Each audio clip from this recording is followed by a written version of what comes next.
प्यारे साथियों, आज की ये जो हमारी क्लास है इसमें मैं आपको द्विघात समीकरण ये जो आपका अध्याय है इसके टॉप 10 क्वेश्चंस को बताने वाला हूँ। ये वही क्वेश्चंस हैं जो आपके प्रीवियस ईयर में पूछे गए हैं या फिर 1 मार्च को पूछा जा सकता है। ठीक है, तो चलिए हम लोग ऐसे प्रश्नों को सॉल्व कर लेते हैं ताकि आपकी अच्छे से प्रैक्टिस भी हो जाएगी। तो चलिए आप लोग ध्यान से देखिए, क्वेश्चन नंबर 1 इसमें क्या कहा जा रहा है। इसमें कह रहा है समीकरण 5x² - 3x + 2 बराबर 0 के मूलों का योग ज्ञात कीजिए। तो स्टूडेंट्स आप समझिए, अगर आपके पास कोई द्विघात समीकरण है ax² + bx + c = 0, ये आपका क्या है, एक द्विघात समीकरण है। द्विघात समीकरण के जो मूलों का योग होता है, मूलों का योग कैसे निकाला जाता है? मूलों का योग निकालने का फॉर्मूला होता है -b/a। अगर आपको मूलों का गुणनफल निकालना है तो मूलों का गुणनफल निकालने का फॉर्मूला होता है, क्या होता है आप लोग बताइए, c/a। लेकिन यहाँ पर आपको मूलों का योग निकालना है। देखिए समझिए, आपकी रिवीजन क्लास है, इसमें जहाँ तक संभव होगा सारे तरीके के फॉर्मूलों को भी हम लोग डिस्कस कर लेंगे ताकि आप एक क्लास देख रहे हो तो आपका साथ साथ रिवीजन हो जाए। और अगर आप लोग सिर्फ और सिर्फ फॉर्मूला क्लासेस चाहते हैं तो वीडियो के डिस्क्रिप्शन बॉक्स में जाना, वहाँ पर इससे संबंधित जो भी फॉर्मूले हैं सारे फॉर्मूलों को हमने एकदम बेसिक लेवल से एक्सप्लेन किया है, बहुत डिटेल में एक्सप्लेन किया, आप लोग वहाँ से सीख लेना तो फॉर्मूले आप कभी नहीं भूलोगे। ठीक है, चलिए इसको हम लोग सॉल्व करते हैं। अब आपको मूलों का योग निकालना है तो यहाँ पर अब आप इसकी तुलना इससे करिए। तो देखिए ए इज इक्वल, चलिए तुलना कर लेते हैं। देखिए ax² + bx + c = 0 से आप तुलना कर रहे हो तो यहाँ पर देखिए x² का गुणांक a, तो a बराबर यहाँ से आपको क्या मिल रहा है, 5। ठीक है, a बराबर आपको क्या मिला, 5 मिला। चलिए b की बात कर लेते हैं। देखिए b बराबर आपको क्या मिलेगा, -3 मिलेगा और c बराबर आपको 2 मिल रहा है। तो आपको मूलों का योग चाहिए, तो मूलों का योग क्या हो जाएगा, मूलों का योग माइनस होता है, b का मान देखिए क्या है, -3 a का मान आपका 5 है, तो माइनस माइनस का गुणा प्लस और आपको मिलेगा स्टूडेंट्स क्या, 3/5। यही आपका आंसर हो गया। अगर आपको मूलों का गुणनफल निकालना हो तो क्या करोगे, c का मान 2 है, a का मान 5 है, तो आप मूलों का गुणनफल भी निकाल सकते हैं। तो फॉर्मूले आपको याद होने चाहिए। चलिए स्टूडेंट्स, अब हम लोग अगले क्वेश्चन पर चलते हैं और देखते हैं मतलब हमारा अगला क्वेश्चन क्या है।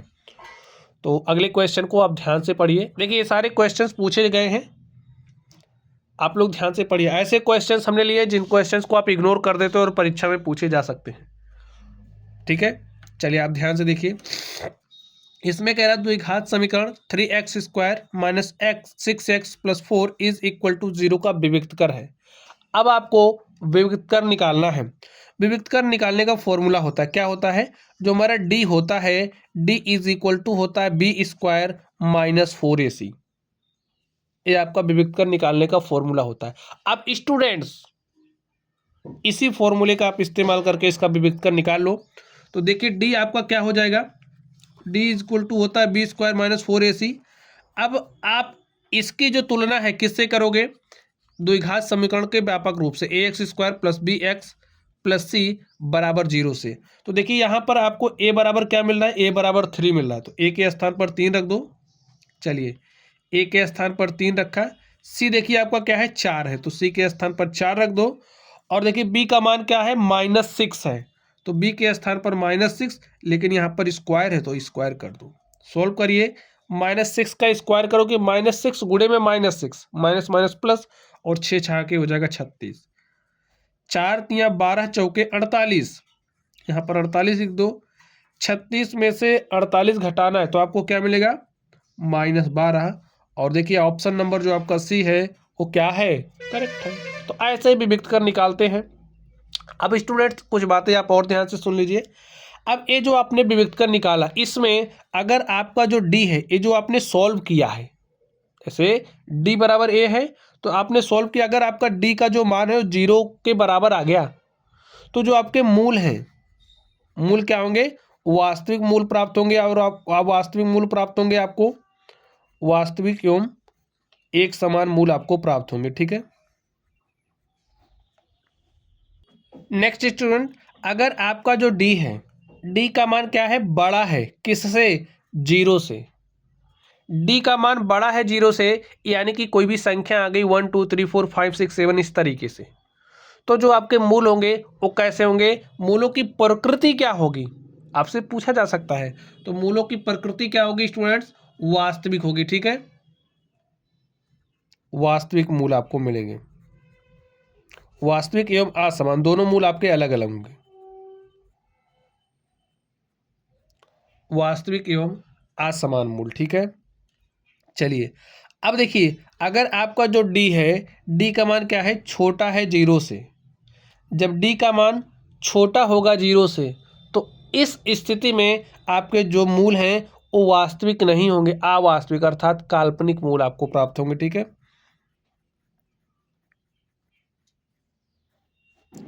अवास्तविक मूल। तो ये बात आपको ध्यान में रखनी है। चलिए अब हम लोग चलते हैं अगले क्वेश्चन पर और देखते हैं हमारा अगला क्वेश्चन क्या है। इतनी बातों को आप ध्यान में बैठा लीजिए। ठीक है, इसको ध्यान से पढ़िए। देखिए क्या कह रहा है इसमें, यदि द्विघात समीकरण 3x² - 6x + k बराबर 0 के मूल समान हैं तो k का मान ज्ञात कीजिए। अब देखिए ये कह रहा है यहाँ पर, ये जो आपके पास द्विघात समीकरण दिया गया है इसके मूल समान हैं। अब आप बताओ मूल समान किस स्थिति में होंगे, जब विभक्त कर d बराबर हमारा 0 हो। देखिए मूल वास्तविक एवं एक समान, तो मूल वास्तविक एवं एक समान कब होंगे, जब आपका d बराबर 0 होगा। तो इसी कंडीशन को आप यहाँ पर अप्लाई करके k का मान निकाल लीजिए। लिखिए सॉल्यूशन, वास्तविक एवं एक समान मूल के लिए, जैसे मूल एक समान है ना, तो जो हमारा विभक्त कर d है वो बराबर होगा 0 के, और d इज इक्वल टू क्या होता है, b² - 4ac हमारा बराबर हो जाएगा 0 के। इसकी तुलना आप किससे करोगे, ax² + bx + c is equal to 0 से। तो यहाँ से आपको क्या मिलेगा, देखिए a बराबर आपको 3 मिला, b बराबर -6 मिला, और k बराबर आपको क्या मिला, c मिला। तो मान रख दो यहाँ पर, b का मान देखिए क्या है, -6 है, तो -6 का स्क्वायर -4 इंटू में a का मान देखिए 3 है, तो 3 रखिए, c का मान आपके पास k है, तो यहाँ पर k रख दो बराबर 0। इसको आप सॉल्व करिए, -6 का स्क्वायर किया तो 36 -4 × 12 के इज इक्वल टू 0। माइनस के 12 के को बराबर के दूसरी तरफ भेजा तो +12 के बराबर 36, और यहाँ से देखिए 12 के आपका बराबर हो रहा है 36 के, तो के बराबर क्या हो गया, 36/12, 12 के 12, 12 × 36। और स्टूडेंट्स देखिए इस तरीके से आप के का मान आपने प्राप्त कर लिया है। अगर आपको कॉन्सेप्ट्स पता होंगे तो सवालों को तो आप यूं सॉल्व करोगे। ठीक है, चलिए हम लोग अगले क्वेश्चन पर चलते हैं और देखते हैं हमारा अगला क्वेश्चन क्या है। तो स्टूडेंट्स क्वेश्चन नंबर 3 को आप लोग पढ़िए और देखिए इसमें क्या कहा जा रहा है। क्वेश्चन इंपॉर्टेंट है तो पढ़ लीजिए इसको। इसमें कह रहा है 2x² - 8x + c बराबर 0 के मूल समान है। अब मूल समान है तो आपको c का मान बताना है कि c का मान क्या होगा। अभी अभी हमने बताया जब मूल समान होंगे तो जो विविक्तकर होता है d वो बराबर होता है 0 के। तो यही कंडीशन आपको यहाँ पर अप्लाई करना है। जब मूल समान है तो जो विविक्तकर है d वो हमारा बराबर हो जाएगा 0 के, और d इज इक्वल टू होता है b² - 4ac, ये बराबर हो जाएगा 0 के। अब स्टूडेंट्स तुलना करिए इसकी ax² + bx + c बराबर 0 से करिए। देखिए क्या मिल रहा है आपको, a बराबर 2 मिला, तो चलिए a के स्थान पर 2 रखिए, c आपको वैसे ही रख देना है, b के स्थान पर देखिए -8 है, तो यहाँ पर आप -8 का स्क्वायर लिख दो बराबर 0 के। -8 का स्क्वायर -8 × 8 -8 × 8 किया 64 आ गया, 4 दूनी 8c, ठीक है, बराबर 0।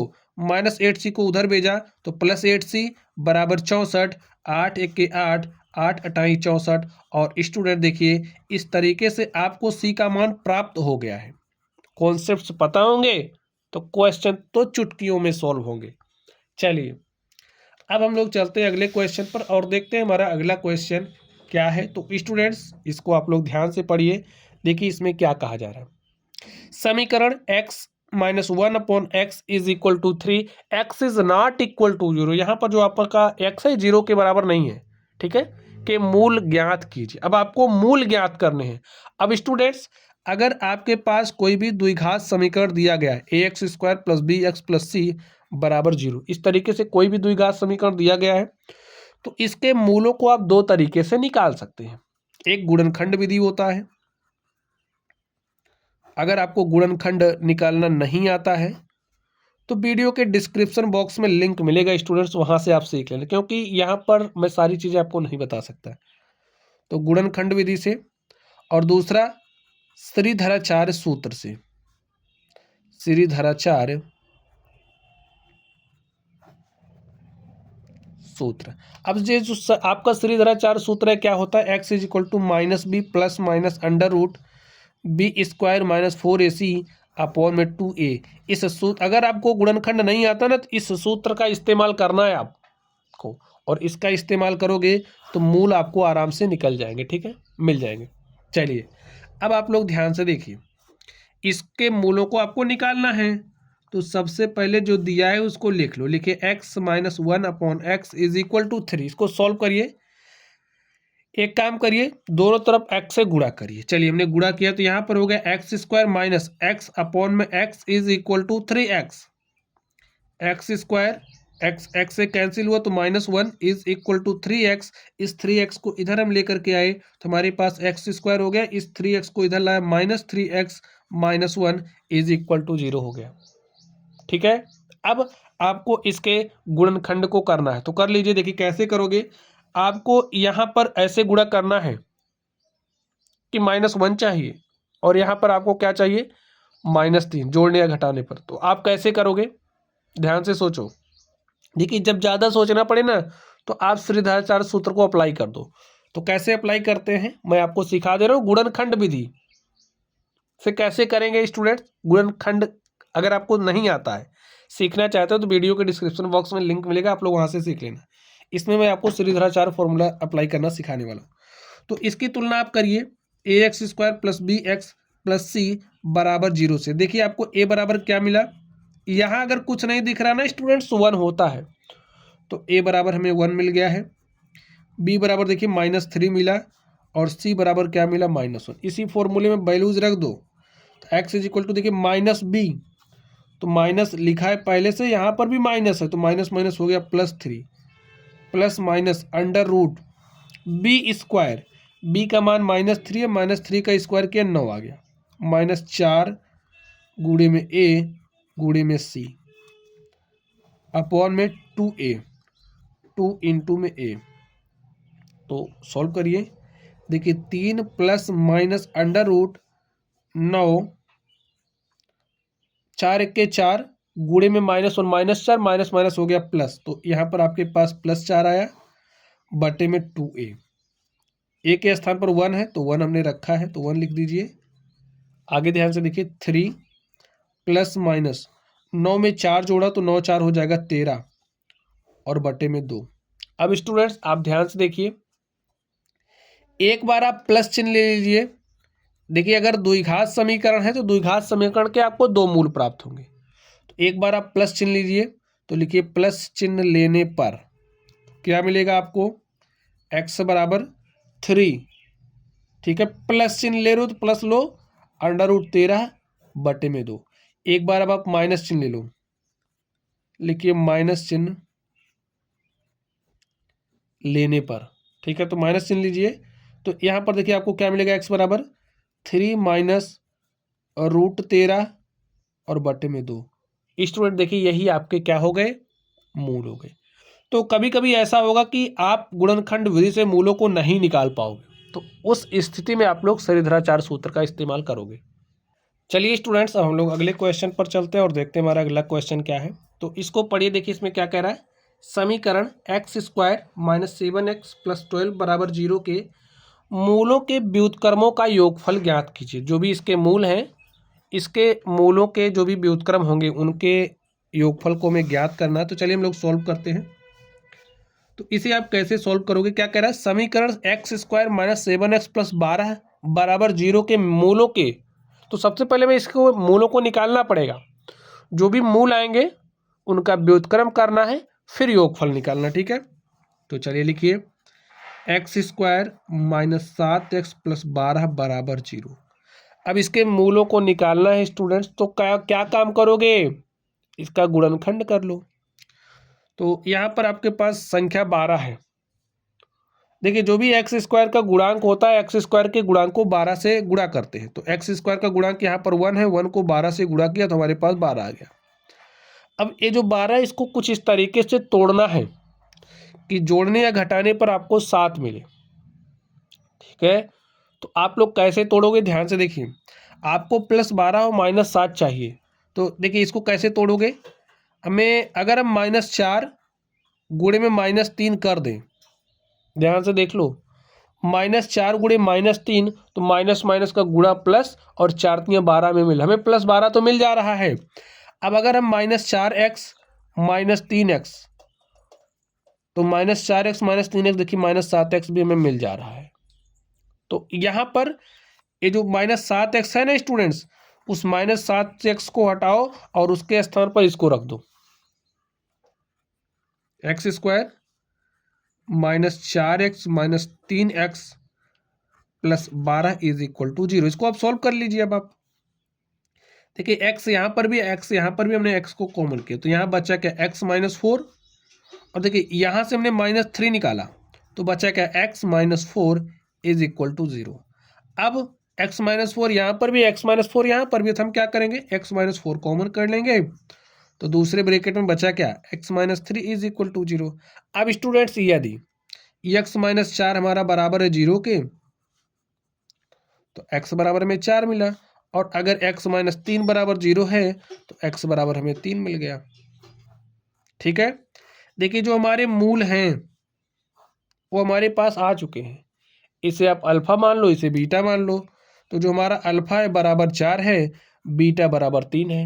ठीक है, अब आगे देखिए क्या कह रहा है कि व्युत्क्रमों का योगफल, यानी कि 1/अल्फा प्लस 1/बीटा इज इक्वल टू क्या हो जाएगा, अल्फा का मान क्या है 4, तो 1/4 प्लस 1/बीटा, बीटा का मान क्या है 3, तो 1/3। अब भिन्नों का जोड़ आपको निकालना आता ही होगा, जोड़ लो, तभी जोड़ेंगे जब हर बराबर होंगे, हर बराबर होते हैं अंशों को जोड़ लेते हैं। तो इसके ऊपर नीचे 3 से गुणा करो, 3/12 प्लस 4 से ऊपर नीचे गुणा करो 4/12, तो 3 में 4 जोड़ा 7/12। और प्यारे साथियों यही आपका क्या हो गया, आंसर हो गया। चलिए अब हम लोग चलते हैं अगले क्वेश्चन पर और देखते हैं हमारा अगला क्वेश्चन क्या है। तो स्टूडेंट्स अगले क्वेश्चन को आप लोग ध्यान से पढ़िए, देखिए इसमें क्या कहा जा रहा है। क्वेश्चन स्टूडेंट्स इंपॉर्टेंट है, ये सब दीर्घ उत्तरीय प्रश्न है आपके। क्वेश्चन पढ़िए, देखिए इसमें क्या कह रहा है, एक नाव की शांत जल में चाल। अब कोई नाव है जिसकी शांत जल में चाल 15 किलोमीटर पर आवर यानी कि पर घंटा है। ठीक है, कह रहा नाव धारा की दिशा में 30 किलोमीटर जाने तथा धारा के विपरीत दिशा में 30 किलोमीटर वापस लौटने में कुल 4 घंटा 30 मिनट पूर्ण करता है। धारा की चाल क्या थी, हमें धारा की चाल बताना है। ठीक है, तो सबसे पहले जो जो दिया उसको लिख लें। तो लिखिए शांत जल में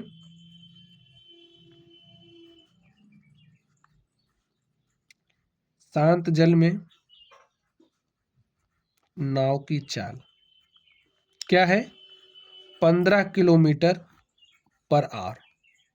शांत जल में चाल है, यानी कि जैसे पानी जब शांत होता है यानी कि कोई धारा ना हो, तो शांत जल में नाव 15 किलोमीटर पर घंटे की स्पीड से चल रही है।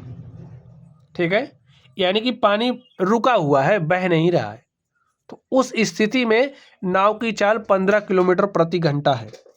नाव धारा की दिशा में 30 किलोमीटर जाने।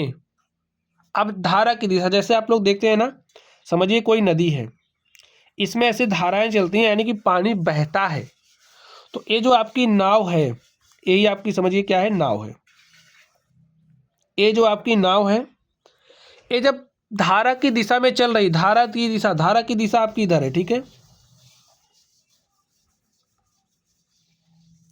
धारा की दिशा में ऐसे आपकी नाव चल रही है और ऐसे कितनी दूर जा रही है, 30 किलोमीटर जाने तथा धारा के विपरीत दिशा में 30 किलोमीटर वापस लौटने में कुल 4 घंटा 30 मिनट पूर्ण करता। अब देखिए शांत जल में इसकी चाल 15 किलोमीटर पर घंटा है, लेकिन जब धारा की दिशा में चलेगा तो नाव की चाल और धारा की भी चाल होगी, तो दोनों चालें जुड़ जाएंगी। तब धारा की दिशा में नाव की चाल क्या हो जाएगी, सबसे पहले धारा की चाल आपको मानना पड़ेगा, ठीक है। तो लिखिए माना धारा की चाल। अब धारा की चाल आपको बतानी है ना, नाव की चाल में धारा की चाल जुड़ेगी जब धारा की दिशा में नाव आपकी चल रही है। तो मान लो माना धारा की चाल बराबर x किलोमीटर पर आवर, ठीक है। अब आप निकालिए, लिखिए धारा की दिशा में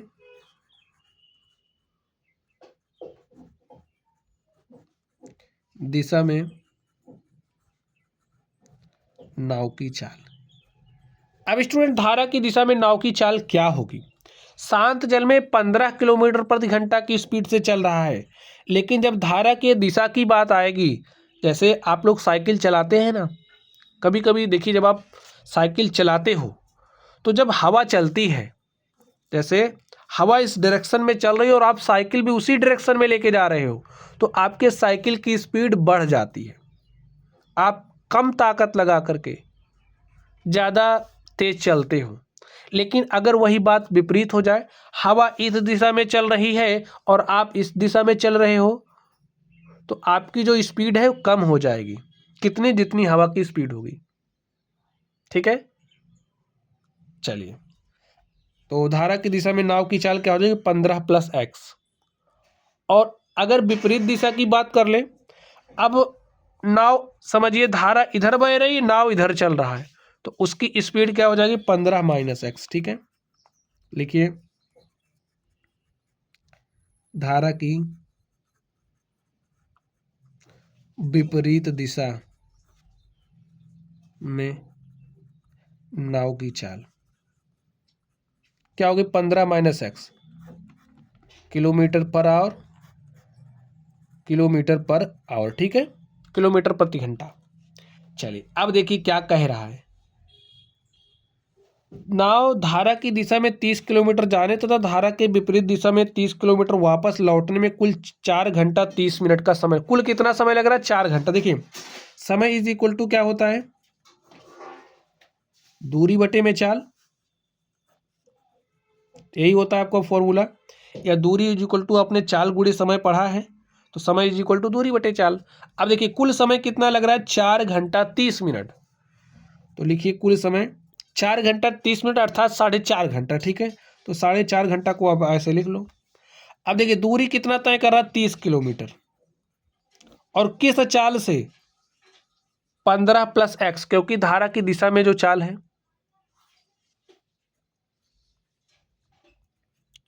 अब देखिए कुल समय दूरी बटे चाल। आप देखिए कुछ दूरी यहां पर देखिए, जैसे 30 किलोमीटर इधर जा रहे हो, फिर इधर वापस आ रहे हो, कुल समय आपका 4 घंटा 30 मिनट पूरा लग रहा है ना। तो अभी आपने धारा की दिशा में चलने वाला जो समय है उसको निकाला, ये हो गया।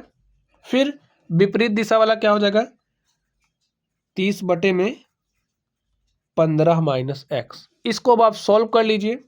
देखिए 2 चौके 8, 1 9 बटे 2 इज इक्वल टू हो जाएगा, 30 हमने कॉमन ले लिया है, 1/15 + x + 1/15 - x। अब प्यारे साथियों इसको आप सॉल्व करिए। देखिए आप तभी जोड़ सकते हो जब हर समान हो, तो हर समान करने के लिए ऊपर नीचे गुणा कर दो।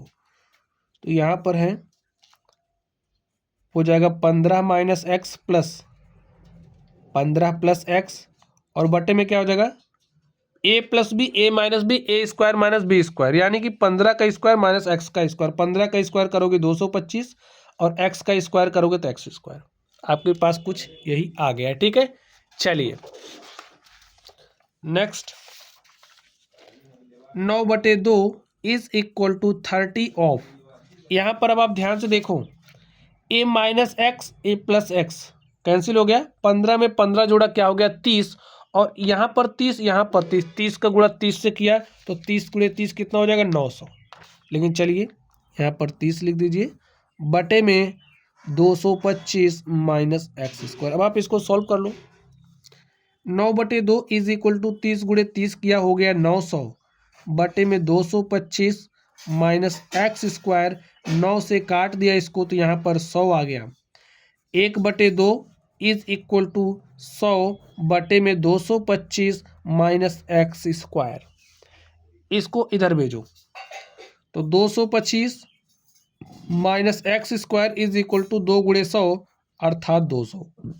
आगे ध्यान से देखिए, माइनस एक्स स्क्वायर को बराबर के दूसरी साइड भेजो तो प्लस एक्स स्क्वायर, इसको इधर लेकर के आओ, 225 माइनस 200, 225 में से 200 को घटाओगे तो आपके पास क्या आया 25 बराबर एक्स स्क्वायर, और प्यारे साथियों एक्स बराबर 25, एक्स स्क्वायर बराबर 25 है, एक्स बराबर क्या हो जाएगा आपके पास √25 होगा। ठीक है, और जब वर्गमूल ले लेंगे प्लस माइनस 5 आ जाएगा।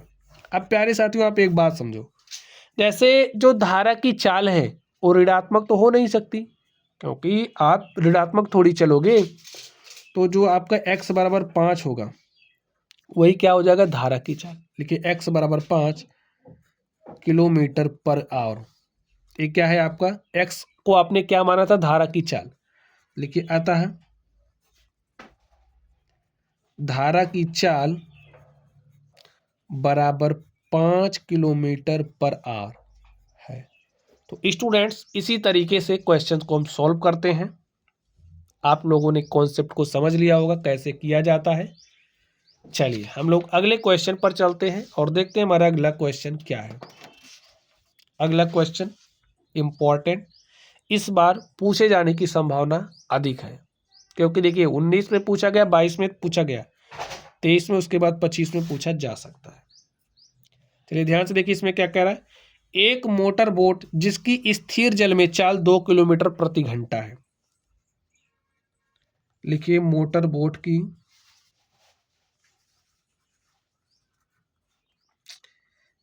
स्थिर जल में चाल एकदम पहले वाला जैसा ही है, बराबर 2 किलोमीटर प्रति घंटा, यानी कि 1 घंटे में 2 किलोमीटर चल रही है।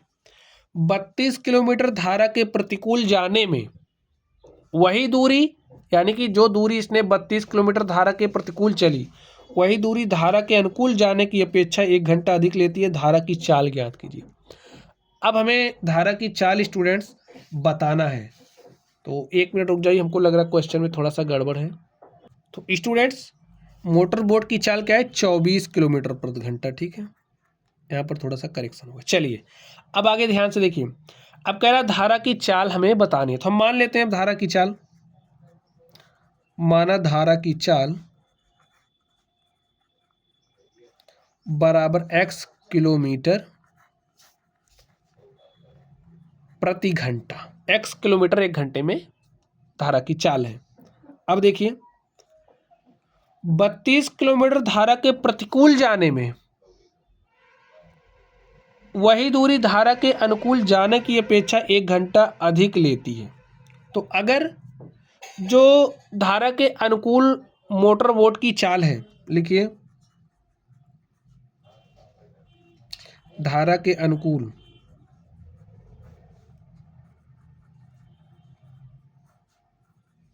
मोटर बोट को कितने किलोमीटर की दूरी तय करनी पड़ रही, 32 किलोमीटर। ठीक है, धारा के अनुकूल मोटर बोट को 32 किलोमीटर की दूरी तय करने में लगा समय। अब स्टूडेंट ये जो समय लग रहा है उसको हम टी मान ले रहे हैं। ठीक है, कितना मान ले रहे हैं, टी बराबर टी है। अब इसको हमने टी मान लिया है। अब टी इज इक्वल टू क्या हो जाएगा भाई, समय बराबर क्या होता है, दूरी और बटे में चाल। अब दूरी क्या है, देखिए दूरी 32 किलोमीटर की चली जा रही है तो लिख दो, और चाल क्या हो जाएगी, यहाँ पर ध्यान से देखो धारा के अनुकूल हम बात कर रहे हैं, यानी कि मोटर बोट की जो चाल होगी वो तो होगी ही होगी, और प्लस में धारा की चाल भी जुड़ जाएगी। ठीक है, तो ये क्या है, धारा के अनुकूल मोटर की चाल। एक लाइन आप यहां बीच में और बढ़ा लेना, धारा के अनुकूल मोटर की चाल, तो 24 प्लस एक्स हो जाएगी। तो यहां पर आपके पास क्या आ जाएगा, 24 प्लस एक्स, और इसको आप मान लो समीकरण नंबर 1। ठीक है, अब आगे क्या बात कही जा रही है, धारा के प्रतिकूल जाने में वही दूरी धारा के अनुकूल जाने की अपेक्षा 1 घंटा अधिक लेती, यानी कि अब जब मोटर बोट धारा के प्रतिकूल दिशा में चल रही है, यानी कि धारा इधर है, मोटर बोट इधर चल रही है, यानी कि अब समय 1 घंटा अधिक लग रहा है। पहले टी लग रहा था अनुकूल जाने में, तो अब क्या लगेगा, टी प्लस 1। दूरी कितनी चल रही, वही 32 किलोमीटर की दूरी ही तय कर रही है। अब देखिए मोटर बोट की जो चाल है वो क्या हो जाएगी भाई, धारा की चाल से घट जाएगी।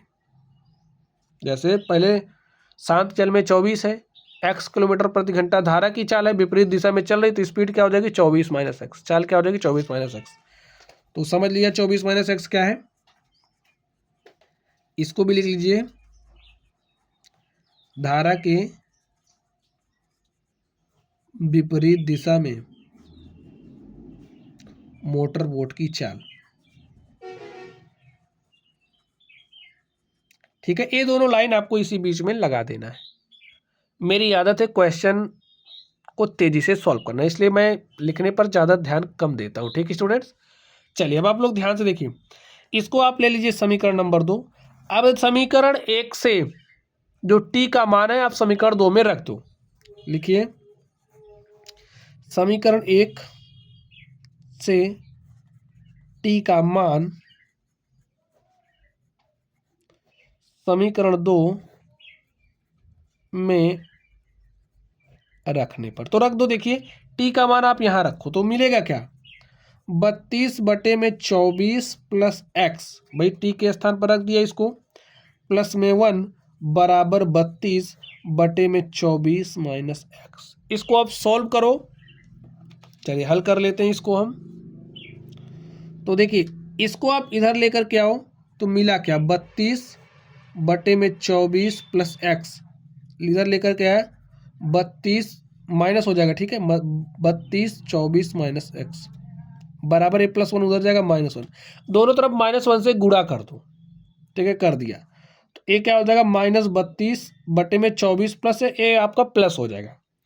तो इसको इस तरफ लिखो 32 बटे में 24 माइनस एक्स, और यहाँ पर -32 बटे में 24 प्लस एक्स, और ए आपका क्या हो जाएगा, +1। चलिए ठीक है, अब नेक्स्ट चलते हैं हम लोग, इसको सॉल्व करते हैं। तो इसको लिख लो 32 बटे में 24 माइनस एक्स, और उसके बाद क्या है, -32 बटे में 24 प्लस एक्स बराबर 1। इसको प्यारे साथियों आप सॉल्व कर लीजिए और आपको सॉल्यूशन मिल जाएगा। चलिए यहाँ पर भी 32, यहाँ पर भी 32, हमने 32 को कॉमन कर लिया, बचा क्या, 1/24 minus x minus 1/24 plus x is equal to 1। गुणा करो ऊपर नीचे, हो जाएगा 24 प्लस एक्स माइनस 24। देखिए -1 को हमने अंदर भी भेज दिया तो माइनस एक्स आपका प्लस एक्स में परिवर्तित हो जाएगा। समझ गए ना, देखिए 24 माइनस एक्स से गुणा करेंगे, माइनस को अंदर भेजेंगे तो -24 प्लस एक्स हो जाएगा। 24 माइनस एक्स 24 प्लस एक्स, तो 24 स्क्वायर माइनस एक्स स्क्वायर, 24 का स्क्वायर होता है 576, और देखिए माइनस एक्स स्क्वायर बराबर क्या है, 1 है। चलिए 32, देखिए ये 24 इस 24 से कैंसिल, x प्लस एक्स आपके पास हो गया 2x। ठीक है, और यहां पर 576 minus x square is equal to 1। 32 गुना 2 तो हो गया 64 x, इसको उधर भेजा हो गया 576 माइनस एक्स स्क्वायर। इसको इधर लेकर के आओ, माइनस एक्स स्क्वायर इधर है, प्लस एक्स स्क्वायर हो गया। यहाँ पर आपके पास प्लस 64 एक्स है और इस 576 को इधर लाए, माइनस 576 इज इक्वल टू 0। बस गुणनखंड कर लो आप इसका। चलिए अब कैसे करोगे, ध्यान से देखिए। इस 576 को आपको ब्रेक करना है, तो कैसे, आपको 64 चाहिए, ठीक है, आपको 64 चाहिए, तो 72 गुणे 8 करते हैं। चलिए देखें, 72 गुणे 8, 8 दूनी 16 के 6 यहाँ से 1, 8 सते 56, 1 57, देखिए आ जा रहा है, ठीक है। यहाँ पर माइनस चाहिए तो आप -8 ले लो। 72 गुणे -8 करेंगे स्टूडेंट्स, देखिए जो आपका -576 है, इसको अगर लिख दें 72 गुणे में -8, तो प्लस प्लस माइनस का गुणा माइनस मिल गया।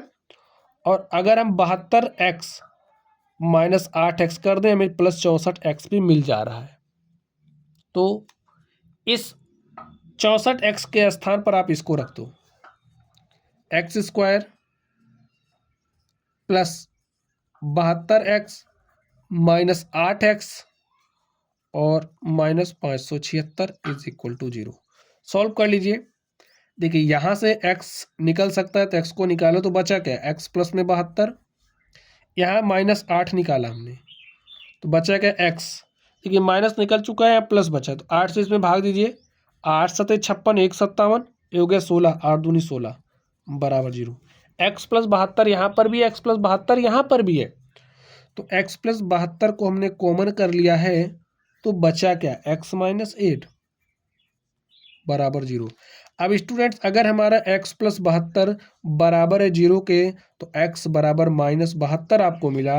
अगर हमारा x माइनस 8 बराबर 0 है, तो x बराबर +8 मिला। अब देखिए x हमारा है क्या, धारा की चाल। अब बताइए क्या धारा की चाल ऋणात्मक हो सकती है, नहीं हो सकती। लिखिए अतः धारा की चाल x बराबर 8 किलोमीटर प्रति घंटा है। ठीक स्टूडेंट्स, समझ गए -72 क्यों नहीं, क्योंकि जैसे अगर आप चलोगे तो पॉजिटिव ही चलोगे, 1 किलोमीटर 2 किलोमीटर प्रति घंटा की स्पीड से चलोगे, कि निगेटिव डायरेक्शन में आप जाओगे, नेगेटिव चाल नहीं होती, यही समझ लो, ठीक है। तो स्टूडेंट्स इस तरीके से जो हमारा क्वेश्चन था, हमने इसको सॉल्व कर लिया है। चलिए अब हम लोग चलते हैं अगले क्वेश्चन पर और देखते हैं हमारा अगला क्वेश्चन क्या है। 7 नंबर तक हो गया है, अब हम लोग क्वेश्चन नंबर 8 पर चलेंगे। स्टूडेंट देखिए सारे क्वेश्चंस इंपॉर्टेंट हैं, आपको समय देना पड़ेगा तभी तो नंबर मिलेंगे। अगर आपको आता है तो आपकी प्रैक्टिस हो जाएगी। चलिए अब आप ध्यान से देखिए इसमें क्या कह रहा है। दो संख्याओं के वर्गों का अंतर 180 है। आपके पास दो संख्याएं हैं, तो हम मान लेते हैं जो हमारी पहली संख्या है, ठीक है, दो संख्याओं के वर्गों का अंतर कह रहा, तो हमारी जो पहली संख्या है, और देखिए क्या कर, छोटी संख्या का वर्ग बड़ी संख्या का 8 गुना है, पहली संख्या, तो इसको हम मान ले रहे हैं हमारी क्या है, बड़ी संख्या है, ठीक है।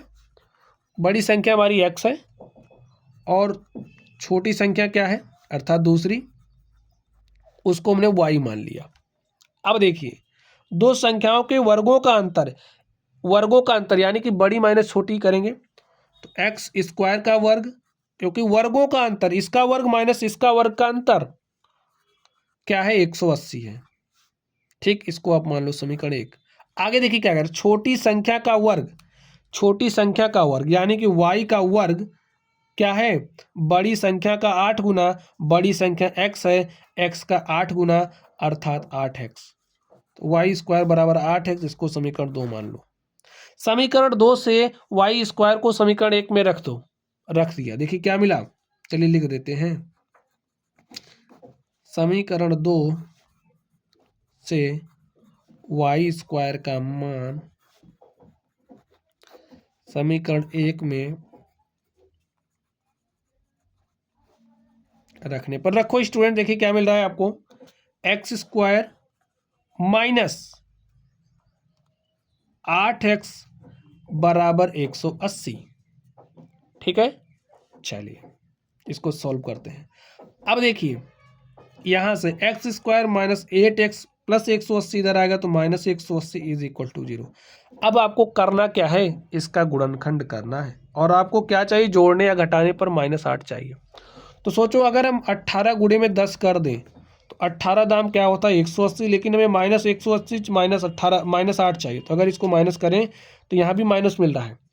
और अगर -18x + 10x करें तो -18x + 10x हमें -8x मिल जा रहा है।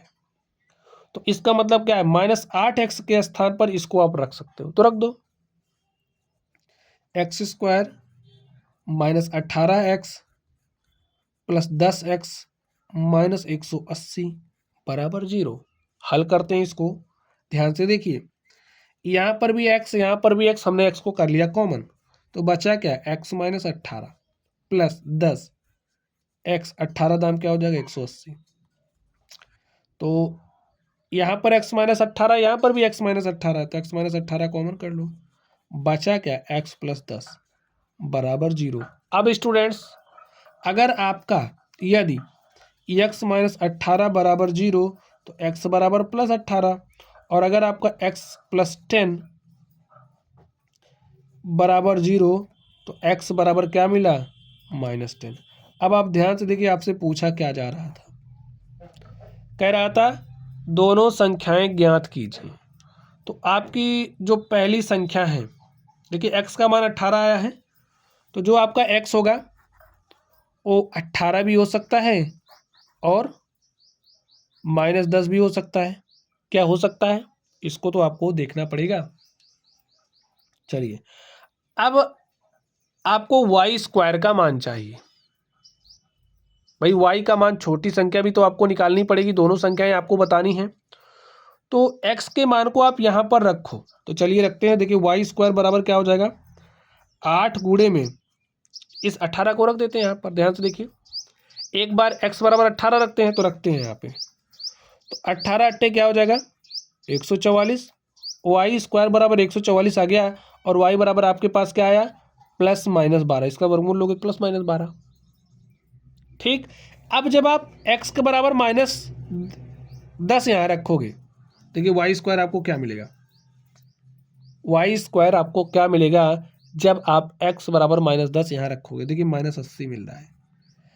अब इस समीकरण में x² - y² के मान को रख करके चेक करिए कि आपके पास 180 आ रहा है। तो एक बार आप x बराबर 18, यानी कि 18 का स्क्वायर क्या हो जाएगा, 18 का स्क्वायर होता है स्टूडेंट 324, ठीक, माइनस y² 10 -10, और -10 का आपने स्क्वायर किया तो क्या हो जाएगा 100। भाई -10 का स्क्वायर 10 दाम 100, और ध्यान से देखिए 324 में से आपने 100 घटाया तो y का मान रखना है स्टूडेंट यहाँ पर, ठीक है, यहाँ पर आपको y का मान रखना है। x बराबर 18 पर y का मान देखिए क्या आया, प्लस या -12 आया है, ध्यान से देख लो, x बराबर +18 पर y का मान क्या आया, +-12। तो एक बार यहाँ पर आप +12 रख लो, एक बार -12 रख लो, +12 रखो तो 12 बार में 144, और 324 में से आप 144 घटा दो, ठीक है, 4 में से 4 घटाओगे, 4 में से 4 घटाया 0, और 12 में से 4 घटाया 8, 2 में से 1 घटाया 1। जब आप y के मान को चाहे +12 रख रहे हो या -12 रख रहे हो, तो y का मान तो सेट है, ठीक है आपके पास। देखिए y बराबर +-12 ठीक है, ठीक, और x बराबर 18 भी आपका सही है, ये मान तो होगा। अब चलिए x बराबर -10 पर देख लेते हैं। अब जैसे ही यहाँ पर x बराबर -10 रखोगे तो -10 का स्क्वायर 10 दाम 100 हो गया। चलिए चेक कराते हैं आपको, और तो यहाँ से आपके पास y का मान क्या निकलेगा, यहाँ से देखिए 10 8 80, y² = आपके पास -80, तो ये मान आपका क्या हो जाएगा, अग्राह्य हो जाएगा, यानी कि इस पर आपका काम नहीं बन रहा है, तो ये आपका नहीं होगा। समझ गए बात। तो आपका जो आपको दोनों संख्याएं ज्ञात करनी थी, समझ लो बात, नहीं तो पेपर में आप सोच समझ नहीं पाओगे कैसे में कौन सा मान लेना है, क्यों ले रहे हैं, आपके पास समय एग्जाम में पर्याप्त होगा। तो वहाँ पर समय की दिक्कत आपको नहीं होगी, केवल और केवल आपका ये टारगेट होना चाहिए, आपका कोई भी क्वेश्चन गलत ना हो। तो इस बात का ध्यान रखना पड़ेगा आपको, ठीक है। तो x बराबर -10 क्यों नहीं होगा, ये बात समझ गए। क्योंकि जब आप x बराबर 10 पर y का मान निकाल रहे हो, देखिए यहाँ पर नेगेटिव मान आ रहा है, y का मान आपका निकल ही नहीं रहा, तो x बराबर -10 नहीं होगा। y बराबर 18 होगा, और सॉरी x बराबर आपका 18 होगा, ठीक है, ये मान आपका होगा।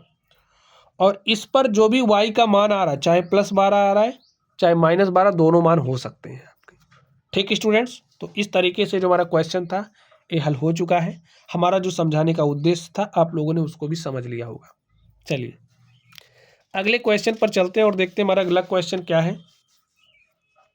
पढ़िए क्वेश्चन को। कह रहा है यदि समीकरण x² + kx + 64 = 0 और x² - 8x + k = 0 वास्तविक मूल रखते हैं, यानी कि इसके और इसके जो मूल हैं वो वास्तविक हैं, तो k का धनात्मक मान ज्ञात कीजिए। तो k के हमें धनात्मक मान को ज्ञात करना, k के बराबर क्या होगा ये हमें बताना है। अब स्टूडेंट्स ध्यान से आप बताओ, हमारे पास अगर कोई द्विघात समीकरण है तो वास्तविक मूल कब प्राप्त होता है। ध्यान से देखो, d का मान हमारा बड़ा हो या बराबर हो 0 से, तब हमें वास्तविक मूल प्राप्त होता है। समझ गए। तो इसके लिए जो विविक्तकर होगा उसको हम d1 ले रहे हैं, d1 हमारा > होना चाहिए 0 के। इसके लिए हम d2 ले रहे हैं, d2 भी हमारा बराबर होना चाहिए d2 भी हमारा > 0 होना चाहिए। समझ गए बात। चलिए अब यहाँ से आप d1 निकालिए, देखिए क्या हो जाएगा, b² - 4ac हमारा विविक्तकर होता है, निकालने का फॉर्मूला d = होता है b² - 4ac। तो यहाँ पर b² - 4ac, ठीक है। तो b का मान देखिए k है, हो जाएगा k² -4, लिखिए a का मान 1 है, c का मान 64 है, > 0। इसके लिए भी लिखते चलिए, यहाँ पर अब इसके लिए देखिए b² और b² का मान -8 है, तो -8, 8 हटाई 64 हो जाएगा आपके पास, तो यहाँ 64 लिखा। -4, a का मान 1 है, c का मान k है, > 0 है। समझ गए। सॉल्व करिए, देखिए k² और -4 गुणे में 64, ठीक है, 4 गुणे में 1 तो 4 हो गया, 4 गुणे 64, तो 4 चौके 16 के 6 हासिल 1, 4 छंगे 24, 1 25, > 0। तथा यहाँ पर ध्यान से देखिए 64 - 4 × 4, तो यानी कि 4 के, इस तरीके से आपको मिल गया। अब स्टूडेंट्स आप ध्यान से देखिए, अब इसको आपको हल करना है, तो हल करते हैं। k², दोनों तरफ आप क्या करिए 256 जोड़ दो, जोड़ दिया, प्लस अगर आपके पास कोई भी असमीका है, क्या है, असमीका है, दोनों तरफ कोई भी धनात्मक संख्या आप जोड़ सकते हो, ठीक है। तो मैंने जोड़ दिया, यहाँ पर मैंने 256 जोड़ा, तो 256 - 256 0 हो गया, और इधर आपको क्या मिला 256। समझ गए। तो इसको थोड़ा सा और सॉल्व कर लिए, देखिए के बराबर आपका क्या हो जाएगा, के बड़ा होगा या बराबर होगा 256, के हमारा बड़ा होगा या बराबर होगा √256 के, तो के बड़ा होगा या बराबर होगा किसके, 256 का वर्गमूल क्या हो जाएगा 16। तो यहाँ से आप लिख सकते हो जो हमारा के है वो बराबर क्या हो जाएगा 16, ठीक है। के का मान बड़ा होगा या तो बराबर होगा 16 के, तो स्टूडेंट्स के बराबर 16 बराबर ही ले सकते हैं, कोई दिक्कत नहीं है। चलिए अब यहाँ पर आप ध्यान से देखिए, आपके पास है 64, हमने क्या कहा कि दोनों तरफ आप +4 के जोड़ दो, कोई धनात्मक संख्या जोड़ सकते, तो मैंने 4 के जोड़ दिया, ठीक है। तो यहाँ से -4 के +4 के क्या हो जाएगा 0। 64 बड़ा होगा या बराबर होगा किसके, इधर भी आपके पास 4 के आ जाएगा, इधर 4 के जोड़ोगे तो इधर भी 4 के जोड़ना पड़ेगा, तो यहाँ 4 के आ गया, या फिर पक्षांतरण कर दो। अब देखिए 64 हमारा बड़ा है, बराबर है 4 के, तो 4 के 4 और इसको काटा तो 4 के 4 2 6, 4 छंगे 24, 16 आ गया। 16 हमारा बड़ा है या बराबर है के, तो यहाँ से आपका जो k का मान है वो क्या है स्टूडेंट्स, छोटा है या बराबर है 16 के।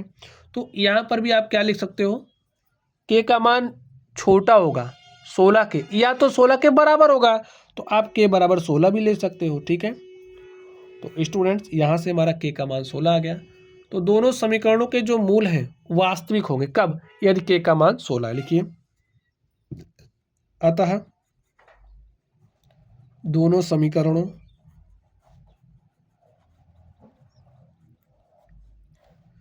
समीकरणों के मूल